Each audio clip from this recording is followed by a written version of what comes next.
నమస్తే friends, welcome to my classes. నేను మీ దండ వెంకటరాములు. ఈ వీడియోలో మనం డిగ్రీ 6th సెమిస్టర్కి సంబంధించినటువంటి computer science web technologies important model పేపర్ని ఎక్స్ప్లెయిన్ చేసుకుందాం. 2023కి సంబంధించినటువంటిది మీకు స్క్రీన్ మీద చూపిస్తున్నటువంటిది. సిలబస్ మారలేదు కాబట్టి ఇటువంటి క్వశ్చన్లు వస్తాయి. సెక్షన్ ఏ, సెక్షన్ బికి సంబంధించి మొత్తం 18 క్వశ్చన్లు ఉంటాయి కదా. మ్యాక్సిమం క్వశ్చన్లు ఒక 5-6 క్వశ్చన్లు రిపీట్ అవుతాయి. ఖచ్చితంగా ప్రీవియస్ క్వశ్చన్లను ఎప్పుడు వదలవద్దు, ఖచ్చితంగా చూసుకోవాలి.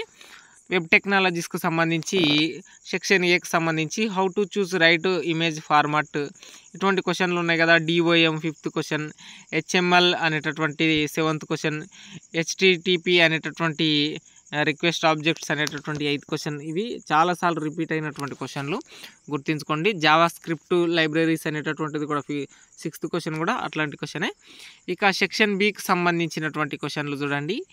ఇవి క్వశ్చన్లు మీకు ఈజీగా గుర్తుండే విధంగా ఎట్లా చెప్తా అంటే, యూనిట్ 1 నుంచి 9th క్వశ్చన్, యూనిట్ 2 నుంచి 10th క్వశ్చన్, యూనిట్ 3 నుంచి 11th క్వశ్చన్, యూనిట్ 4 నుంచి 12th క్వశ్చన్ ఈ మోడల్లో రావడం జరుగుతుంది. గుర్తుంచుకోగలరు.